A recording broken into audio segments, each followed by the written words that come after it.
Alam nyo ba, may isang double tap na nagpalit ng buong buhay ni Junjun sa loob ng 2 segundo. Nagkukwentuhan ng barkada, nakapaligid sa telepono ni Junjun, tapos biglang nag-scroll siya at nag-like siya ng 3 taong gulang na litrato ni Mila. Larawan pa na mula pa nung high school. Tumahimik ang lahat. Si Totoy, agad may 5 hakbang na plano para i-unlike bago pa makita ni Mila.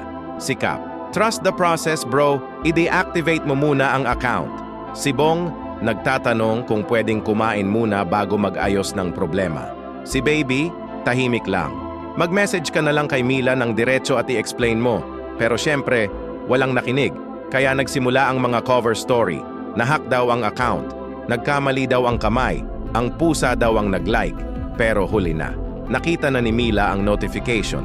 At ang nangyari, nag-message si Mila kay Junjun. Haha, nakita ko. Cute ka pa rin. Pinalabas ni Junjun ang barkada sa bahay niya.